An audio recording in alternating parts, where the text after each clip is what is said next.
So, Rob, we're going towards the bottom of the cloud now where we're at history, and so many organisations talk about looking forward. What about the importance of knowing your history?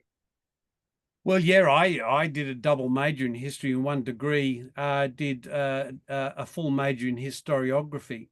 I find it laughable that people call themselves historians or an expert in history or say mythology. And you and I know someone who does that in the risk and safety world, and they're a chemical engineer. They're a chemical Mm. engineer, and all of a sudden they're a mythologist, or they're a chemical engineer, and they're sudden all of a sudden know about history. Um, Anyone who studied historiography knows that historiography is the philosophy of history. Anyone who studied moral philosophy knows that it's the philosophy of morality. It's like connected to worldview.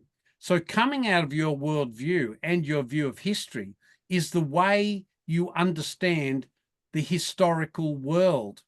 And so some people that think that history is about, facts and dates and important people, that's not what history is about.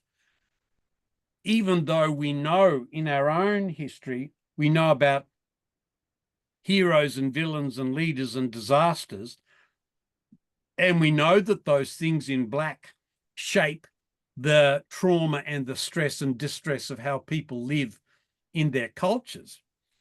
We also know that history is about the history of social power, of about how power is used.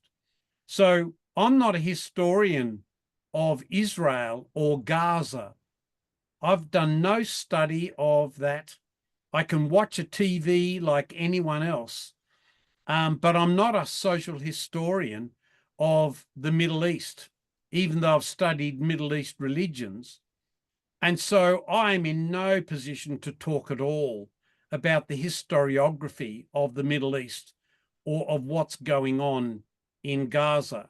And if you for 3 minutes believe that what you see on TV is true, you need to pack up your bag and go back to kindergarten, because 90% of whatever is in the media and on TV is not the reality of what is experienced on the ground. You'd probably have to be there to know the truth. There's a show on TV that's running at the moment, which is called I Was Actually There. And Yeah, it's a fascinating TV show. It's about the people who actually met the Beatles. It's about the people who actually were at Beaconsfield. It's about the people who actually were at the tsunami and so on.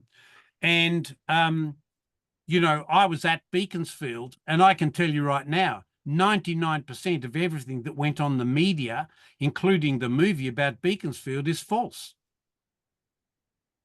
It's not yeah. real. It's not real. I was there. Yeah, I was there. Most of it is concocted by journalists who were not there, who have a philosophy and a bias, which is never declared, by the way. Journalists don't declare their bias. They're like safety people. They come out and they'll just say, oh, here's the truth. Why is it the truth? Oh, because I say so, it's the truth. Oh, really? Is that right? And so that truth is now self-evident because a journalist declares it. They never tell you, I'm from the Rupert Murdoch stable of lying, and I'm telling you what you need to hear in order to vote for a certain politician. They never tell you that. And My so, job's to sell commercial advertising yeah, correct. My through job, yeah, through yeah through through media. some media, Mm. yes. And the same with the bias of Facebook, the bias of Twitter, the bias of whatever it is in the social media space, Instagram and so on, that none of that's declared. So it's an important part of culture to understand that out of your worldview comes not just a philosophy of history, but a philosophy of how power works. Most definitely. Yeah. Let's leave that one there. Okay. I'll pause.